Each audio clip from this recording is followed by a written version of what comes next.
C functions, and we want to know which assembly corresponds to those C functions. Okay? So I've tried to help you because all these E something underscore or E something X's get you confused. So I'm going to try to highlight all the registers where it makes sense.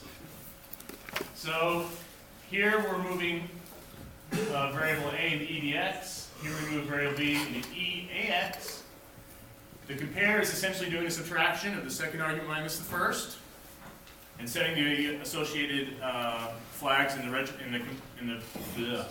processor.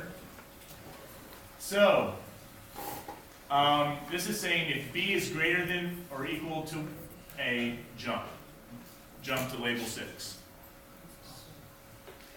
If not, move it to EAX. What is EAX? The return register, right? So in other words, let's see if you don't jump, we're going to return to A if A is the largest. That's basically what this code is doing. And if we do jump, we're going to return B, assuming that B is the largest. So the code is saying which of A and B is the largest. So anybody have an idea of which C fragment on the left this pertains to? None of them.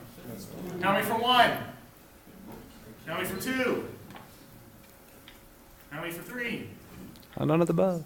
What? None of the above. Yeah, I think none of the above. You guys should look at the answers. So we flipped the signs here, right, between these two problems. But we've also flipped the returns. So these, conceptually, are doing the same thing. They're saying return the smallest. BAS 1 and BAS 2. Yet this assembly fragment is returning the largest. So it's definitely not 1 or 2. It's not 3. We'll find out why in a minute. So that's a little tricky. Watch out for stuff like that. Okay, let's look at number 2. We put A into EDX, put B into EAX.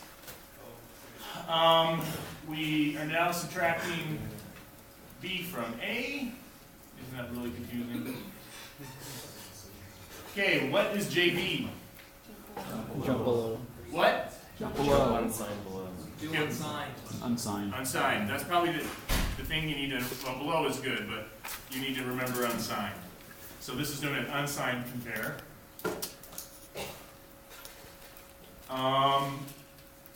Which means that we're going to return A if A is the largest. If we jump, we will return B if B is the largest. So which one does this pertain to? Which C fragment? What? Yeah, 3. This is pretty easy because there's only one unsigned compare over here and only one on the right. But you better be careful. There could be 2 of these where one's greater, one's smaller, and you mix them up or something. Like I said, I found this problem to be confusing. So right, BAS 3 corresponds to ASM 2. Okay, ASM 3, we do the normal thing. And we jump if B is less than A. Is that right? Yes. Because if we don't jump, we're going to move A into the B register, which will return A, which will be the smallest. But if we do jump, we will return B, which is the smallest. So that is which one? 1 and 2. Good job. Okay. Problem 4. You have some assembly code.